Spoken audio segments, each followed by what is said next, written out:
Welcome back to the Moll Anderson Show.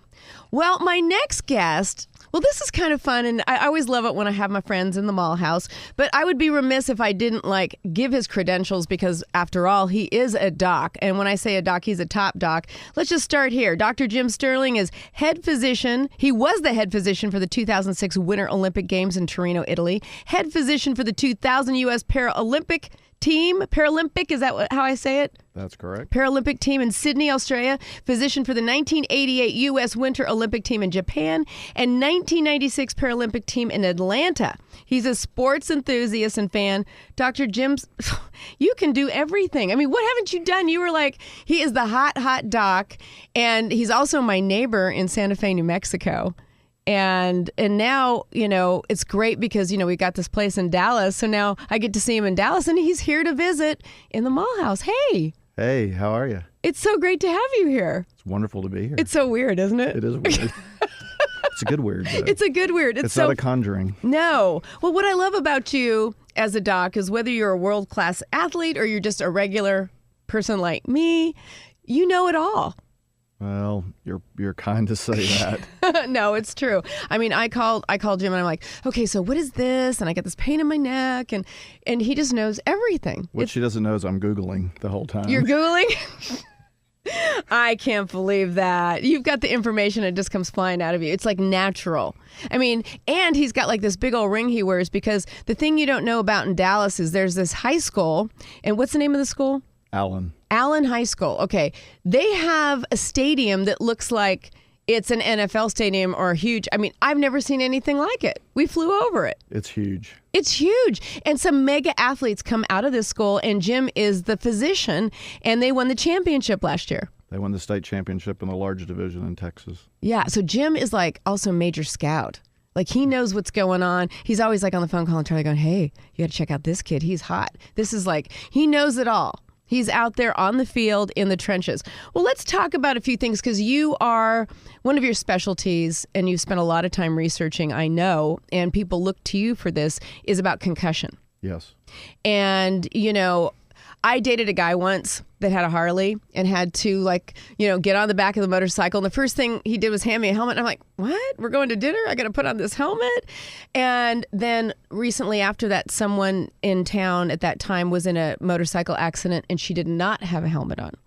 And I remember being so affected by that because I thought, oh my gosh, I can't believe I was even worried about my hair at that one point. So from then on, I always wore a helmet. And people don't understand what a difference that makes. It's huge for lots of reasons. Number one is protection for brain injury, but also making sure you don't mess your face up, your head up. Yeah. The other trauma that you get if there were to be an unfortunate accident. Yeah. And a lot of things come from that. It can save your life. Yes, it can. But also, all the moms out there, I've got a lot of moms who listen, it's really hard to get your 13-year-old to wear a bike helmet. It's a challenge every day in the office.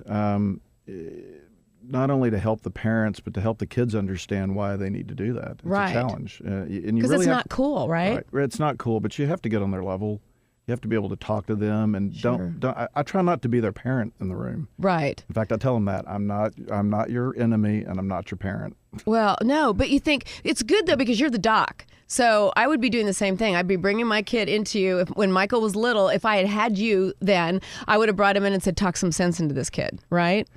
Try to do that. I can't believe how many kids I still see riding down the sidewalk, even on vacation now, and taking off down the road with no helmet. You would think with the education we have, with the media, social media we have, just what's out there, that they would be better at that. But, kids like to be independent, and they don't want to be told what to do. And, we went through those phases too, but they do need to wear helmets. So let's just hit briefly on steroids because, and I don't mean to throw that one at you, but I remember, there's a lot of young moms who have kids in high school and they're not taking steroidal shots and those types of things, but all of a sudden they're showing up with these milkshakes and things you got to put in their drinks, and the coaches kind of, encourage them to gain weight. Now, are there good steroids and bad steroids? Are they all bad? And tell me, because I don't know. And I know my moms don't know. Well, it's interesting. Steroids are a important part of our body function. We all have them. We all produce them. Right. The chemicals that are put out there now, some of those are man-made and so forth. So on trying to develop strength, speed, et cetera, yes, they work. The problem is they're not good for you. And so what long-term can they do to your body? Well, you can, different ones do different things. Liver damage. You can get, it depends if you take the growth hormones or not, you can end up with kind of some facial features. You get thickening of the skulls and things like that, diabetes. There's other things that come depending on what drug they're using. Wow. So how do they check the label? How do they know if it's in there? Well, it's real interesting. In the Olympic movement, we tell athletes all the time, don't drink or take anything that you don't know what it is. Okay. Because there's been a lot of banned substances that have made their way into things, into the supply. Also, there are people that have probably tried to get people disqualified, and the athletes have claimed that. So they're like lacing their shakes? Correct. Oh, wow. So, and you never completely know what's in food substances that are put out. And herbal stuff too, right? Correct. Herbal things can get you disqualified from the Olympic Games. Wow. So did you have to deal with any of that? Did anybody get disqualified while you were there? You always had that. It's interesting thing that happens when somebody gets a positive steroid test in their urine, and then they look at the sample A and then sample B. Things are changing a little bit since I've done it, but we had to go before the IOC board and the IPC board, the International Paralympic Committee board, and it's not a very pleasant experience when you're sitting there with the athlete who's tested positive for a banned substance. Yeah. And you're the physician. You have nothing to do with that athlete except as the U.S. team, and you have to sit in there and listen to this and for them to defend. Yeah, that's a lot. Yeah, it's not a good thing. And then you have the Armstrong thing, and you've got the Major League Baseball thing going on. Well, and let me ask you this, because I'm a sports fan, but I'm not like sitting there reading every little thing that comes out and watching the news to understand who's on steroids and who's not.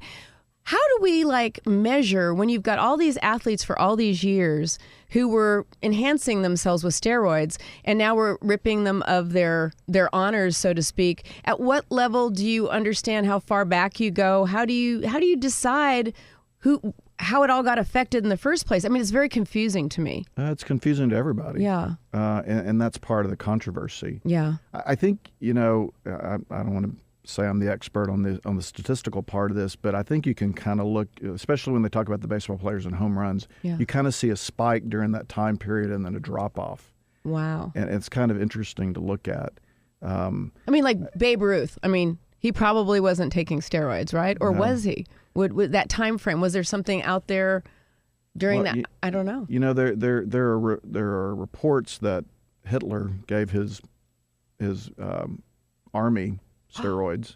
I never heard that. At least I've read that. That's been part of that. But they were kind of coming into play at that point in terms of being able to use them. Yeah.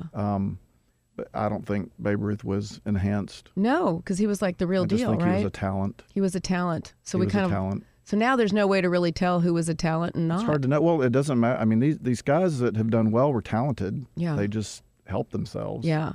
I think Lance Armstrong just got through. I think I read somewhere recently that his quote was, "You can't win the Tour de France unless you're doping." Wow. That's a huge statement. But if nobody's doping, somebody's going to win. Well, it's like... Yeah, but I guess what he's saying is they ultimately know that they can't really do that very well at the record paces that they're doing that without some enhancement. I'm assuming that's what he means. It's interesting he finally has kind of come around to that. Yeah, well, he kind of had to at this point. Yeah. Well, let's get a little closer to some of my women listeners out there, because, and if you're just joining me, I'm talking to my own personal doc and Olympic doc, and he's just like, he knows it all. He is like, he walks on water as far as I'm concerned, but he knows, because I call him all the time for advice. So of course I had to have him on the show. I'm trying to work out now at the age of 53.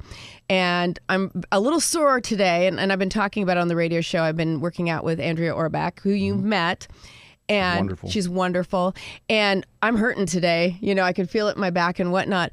But part of the decision for me working out was to, as I'm getting older and looking at people who are older than me, is to want to be autonomous. I want to live and be able to take care of myself and to be strong, because when people fall, it's usually because of balance problems and not having strength in their core. So what age do you really need to start doing this? I should have started sooner than 53, but it's never too late. Is that what you're going to say? Never too late, and always start young. Always start young. You know, I think it's really important that women, men, if you're going to approach it and you haven't been exercising, I think it's important that you, first of all, you get appropriate advice. Okay. Which Andrea gives you.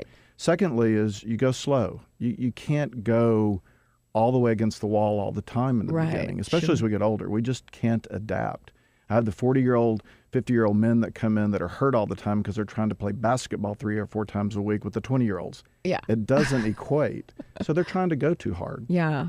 Or they're trying to keep their youth, probably. But But usually the injuries that I see with people working out are that they start too hard. They're not getting great advice, and I think that's really important to get great advice and just be smart. And see your doc, right? Yes, absolutely. See, for other health reasons. For other health reasons too, to make sure you're in good shape before you start this regimen. Well, I also wanted to ask you, because I understand that with depression in women or men, that exercise can actually be a great modality for helping them. It's a wonderful modality. So tell me about that.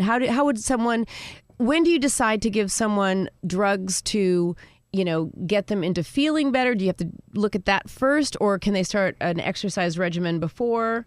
How does that work? Well, I think you always should be conservative with things. I mean, I think America has gotten into the got to have a pill for everything kind of mode. And I think if you have somebody who has situational depression or things that are going on in their lives that can be worked on with counseling and appropriate input, I think exercise becomes an extremely important part of that. Sure. Because it does change your brain. It does change your brain chemistries. And then when things aren't really working, then you start talking about medication management. Right. So I think you have to take a balanced approach. I think that's always the key, no matter what it is. So yes, exercise is important. We know that it helps people significantly. Sure. Well, now, if we're just going to leave my listeners with a couple of tips, just what would you say? I mean, drink lots of water, see your doctor once a year. I mean, what are the basics? How often are we supposed to see our doctor? Well, I think you need at least once a year when you're young. Okay. I think as you get older, it's important. I mean, I think you need the checkups. I think you need to have appropriate screening test. Sure. When you turn 50, you have your colonoscopy, and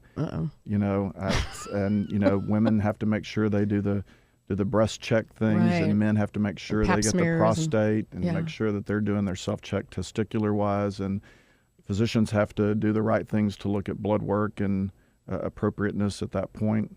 But there are things that are preventable, like colon cancer, and I just happened to have a patient actually yesterday in the office that his mother had been diagnosed with stage 4. I saw him for another reason, but his mother was diagnosed with stage 4 colon cancer while she was taking care of his father, who just recently died. Oh my gosh. So I looked at him and I said, "And you're 51. I hope you've had your colonoscopy." He says, "I just had it 2 weeks ago and I'm clean." Oh, good. So, that I'm bringing up colonoscopy for a specific reason at that point, but I think it's important. Well, pay attention, and preventative is always a good thing. Preventative is always the best marker, and the healthcare field looks like it's trying to move in that direction. Hopefully they'll be able to accomplish that, or we will be able to accomplish that in a better way. Yeah, because there's so many things that, insurance doesn't cover that could be very helpful, with medicine, not just the typical ways that we all go after. Right. It's going to have to be a switch in people's minds and people's education, and that's getting out there. So it's getting good better. to see. Like acupuncture and massage and all of those things. All the alternative quote is alternative. I don't happen to think of them as alternative. Me I happen neither. to add things to regimens and treatment of patients. Wouldn't it be great if spas were actually covered by insurance? It would be. I mean, I'm just saying it would be pretty good. It'd be great. Oh, well, as usual, you always help me, and I really appreciate you taking the time out today to come and answer a few of my questions on concussion and steroids and just good doctor checkup stuff. And if you have any more questions, you can absolutely write in to Ask Moll, and I will pass them along to Dr. Jim and see if we can't get those questions answered, because there's nothing like having a doctor in the house. That's right. I did say that. Thanks, Dr. Jim. Thank you. All right, coming up next, we've got Dawn McCoy from Doctors to Beauty Docs. Not that she's a doctor, but she could fix you up, that's for sure, on the Moll Anderson Show.